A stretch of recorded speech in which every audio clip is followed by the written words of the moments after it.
Murere Islam ramarunto kumangloro jujurwate Islam ramarunto kumangloro jujurwate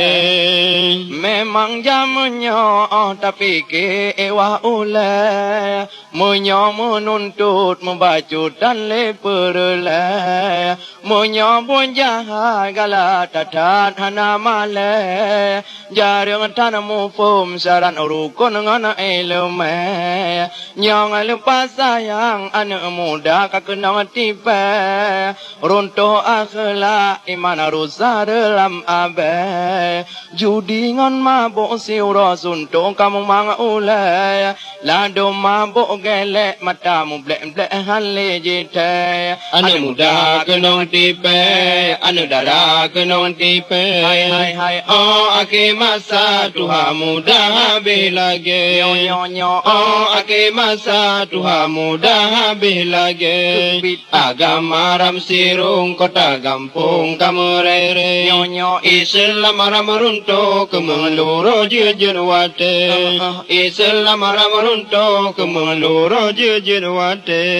Ayong sabah bago muda jino la ilam lagi Duh ino laga wate di Jafar li dile Di anu dara gala raya haligute Pulau mana honda ngon belanja kacun bangke Nyong ladong subra lupa gura bapeh bate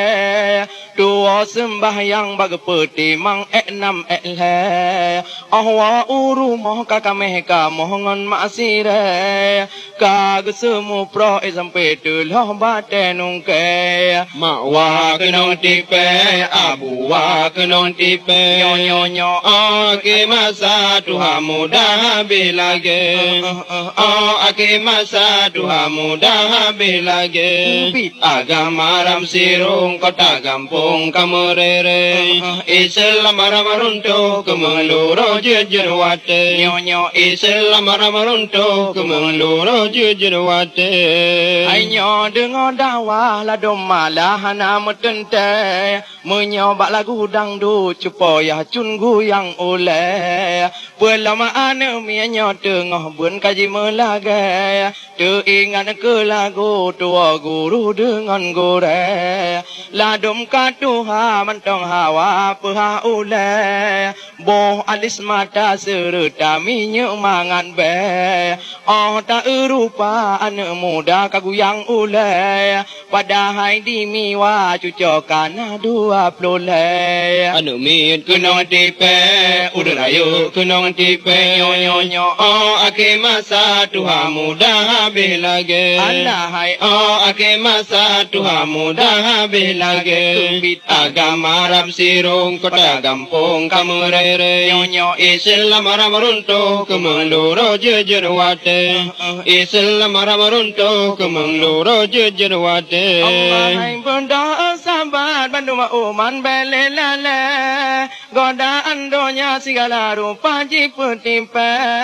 Huda dalam donya kon silama wari sampai Yoh mantang tungga saudara minta ilmu Madong kenong tipe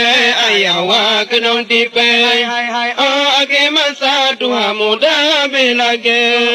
Oh ake masa Tuhan muda habis lagi Agama ram sirung kota gampung kamu rere Islam ram runtuh kemenluru jujur wate Islam ram runtuh kemenluru jujur wate